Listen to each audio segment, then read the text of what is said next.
In this video, I'm going to show you how to replace your heater core hoses. This is what they look like. There are two of them, and they're located all the way at the back there. We're going to have to dig into all this to get to them. Your radiator petcock is located on the driver's side of the vehicle, right next to the lower radiator hose. You need a deep 13mm socket to loosen it up. Break it free, it's plastic, so it shouldn't be too difficult. Once you loosen it up enough, it should start draining. Make sure you have a collection bucket to catch all the fluid. And once you're done, make sure you close it back up and make it nice and snug.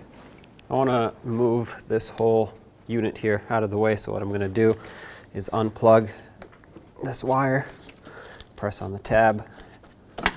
Might need a little bit of help from a screwdriver. There we go. Unhook the 3 clips that hold the top of the air box in.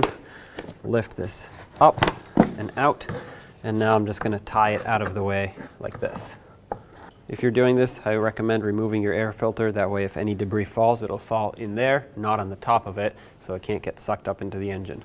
Now I'm going to remove this solenoid valve here completely by lifting this little tab. I'm not going to disconnect anything from it. I just want to remove it from this retainer, and I'm going to push it to the side so it's out of my way. Now I want to remove the rest of this air box just for better reach in there and a better visual camera wise. So you don't have to do it, but it helps. Pull out this air intake hose here.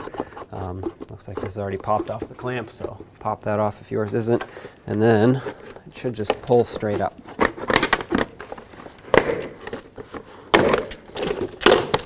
And there you go. And now if you look directly in here, you'll see this lower radiator hose, which is held on with a clamp. I want to remove that clamp and pull the hose off of its fitting to make more room to get to those heater hoses. I'm going to use a 7mm socket, stick it in here, and just try to unscrew this clamp. You can also use a flathead screwdriver if you have one that'll fit in there.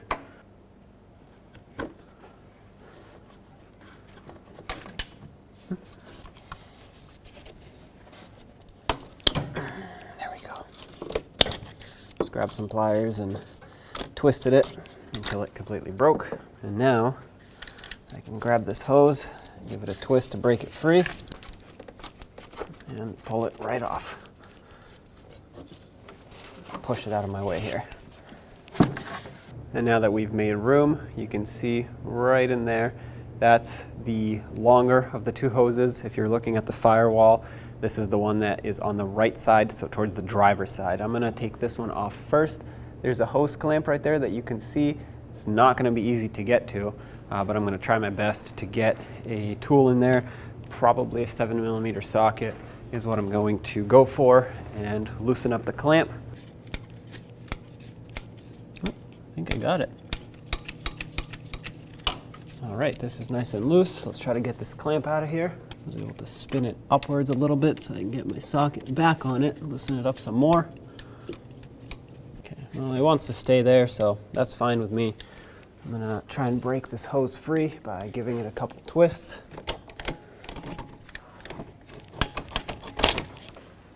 There we go. As you can see, there's a little bit of corrosion buildup on this fitting. I'm gonna try my best to clean it up. It's definitely not gonna be perfect, but I'm gonna take some sandpaper. This happens to be 400 grit. You don't want to go too coarse. You don't want to damage it because it is aluminum. But I'm just going to try and sand off this corrosion here. If you have anything else that you can pick at it with, maybe a screwdriver that can get in there, I might try that in a minute. But basically just clean it up so it can make a nice tight seal when you reinstall. Well, this is the best I can do. I'm going to rinse it off with some brake parts cleaner. Try not to spray the brake parts cleaner inside that fitting. I'm spraying it on top of it. And now that this is good, let's disconnect the rest of the hose. And to do that, if you look on the firewall, the one we just disconnected is this one towards the driver's side or the brake booster. And to disconnect it, first give it a twist to ensure that the gasket that's on there is not stuck. Sometimes it's stuck. This one's not, so that's great. And I'm gonna reach in and just give this connector a twist.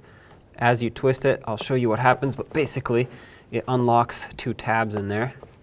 And if you pull it, there we go.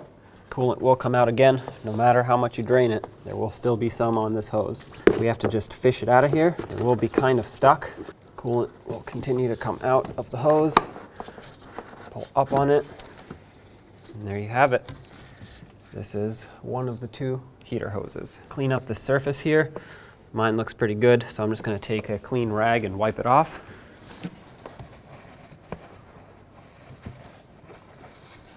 Perfect, nice and clean. There will definitely be a good seal there. Now take your heater hose, and at this point, you're gonna wanna route it the best you can in the routing that it had before. It's gonna be difficult, but just do your best. It should go underneath the air intake pipe and then loop around. Basically impossible to see, so you'll just have to do it by feel.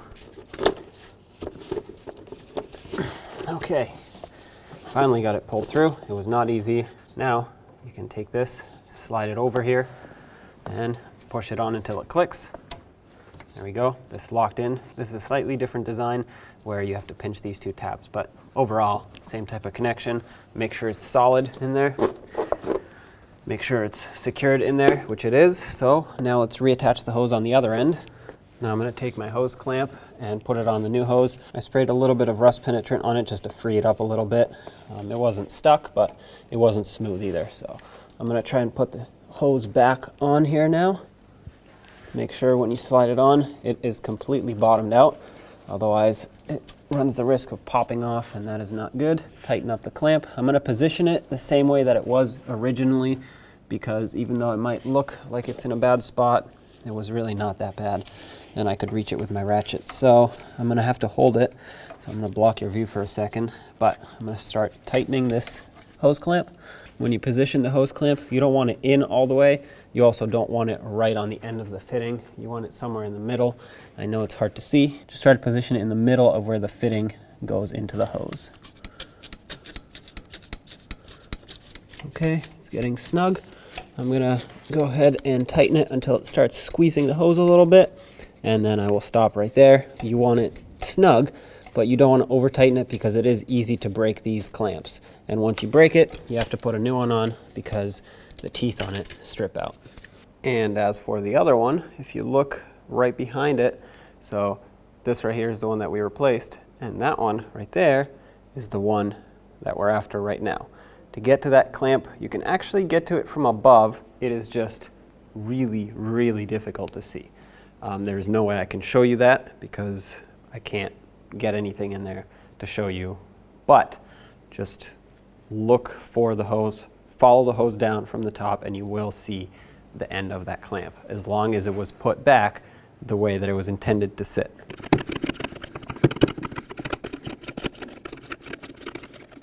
Because I have no way of actually grabbing that hose, well, I could, I think, but I would block your view. I'm going to use a pry bar and gently push this hose down and off of the fitting.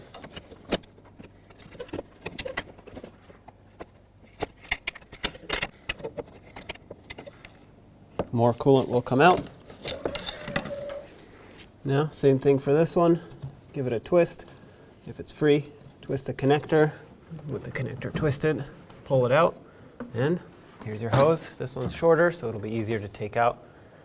Save the clamp. Discard this, and let's get the new hose.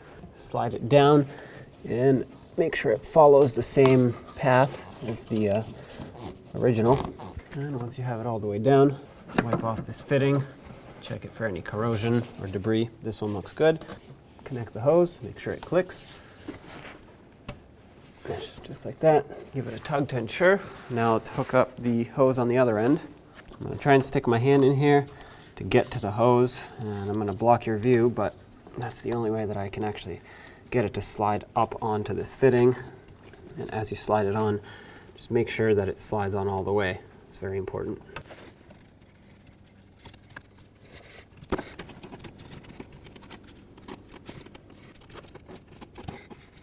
There we go. It's not going to be easy, but you're going to want to push it all the way up, all the way till it bottoms out. Now I'm going to bring the clamp up. Okay, I finally got that clamp situated, and I actually very, very lightly put a long pair of locking pliers on there so I can have it held in place while I tighten it from the top, just like I loosened it.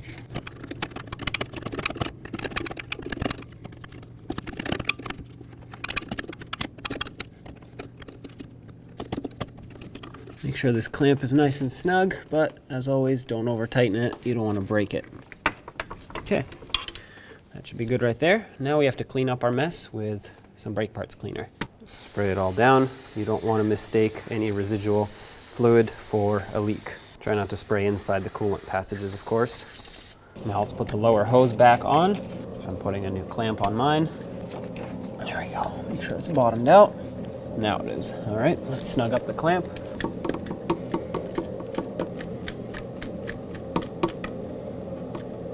Nice and snug.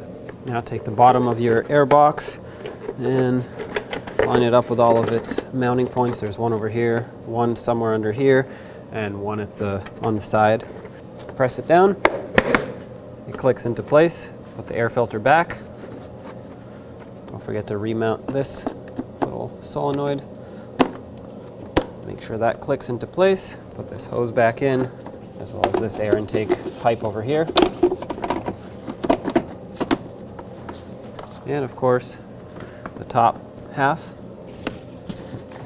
Line it up, clip it in. If it doesn't clip in, it's most likely because it's not lined up. Grab the mass airflow sensor connector and clip it on. Refer to your owner's manual for what type of coolant to use. And then once this is full and has stopped bubbling by itself, we'll go through the full bleeding procedure. All right, now in the vehicle, I'm gonna turn the key to the on position. And before I start the car, in order to properly bleed the system, I want the heat on high on both sides. That way the heater core can circulate everything. AC off, I don't want that, and I'm gonna make it blow on the dash vents. That way I can feel the heat and feel when it starts getting nice and warm. As for the blower, I'm gonna set it to medium, maybe a little bit lower than that, because I don't wanna suck the heat out of the engine. I just wanna feel it blow heat at me when the time comes. And I'm gonna watch the temperature gauge to make sure it doesn't climb above the halfway mark. I wanna make sure it's not overheating. And now, let's go ahead and start the engine.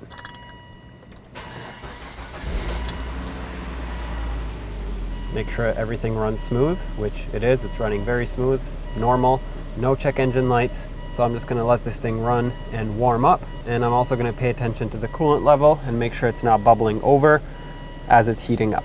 It's been about 15 minutes. The car has been warmed up for the past 5 or so minutes. I'm gonna let it run for another 5. And to help it out, you can give it some revs here and there. You know, hold it at like 2,500 RPM for a minute or so and then let go and let it cool down. Keep checking the coolant level in the meantime to make sure you're not running low. I have very hot air coming through the vents. I found out later that that's defrost and this is vents. Anyway, so at this point, I know that the coolant has circulated through. My thermostat has opened. You can feel the upper radiator hose, and if it's hot, that'll indicate that the thermostat opened. And as you can see, it's not overheating. If it was overheating, you'd want to shut it off. It's most likely an air bubble, so let it cool down, start all over again, top off the cooling system if necessary, let it warm up again. Most likely, you're not going to get an air bubble, but you never know when it can happen. So at this point, it's been long enough with the car running at full operating temperature. I'm gonna go ahead and shut it off, let it cool down. And once that's completely cooled down, I'm gonna check the level of this coolant tank once again. You can see right there, it says max. It's right where that line is, that basically the two halves of the tank were melted together. And that's your maximum fill line. So top it off to there. And then of course you'd wanna cap it off and take it for a road test. When only the best will do, demand TRQ. The only company that lets you view before you do. TRQ is committed to offering the highest quality aftermarket auto parts that are engineered for peace of mind. Thanks for using and viewing with TRQ.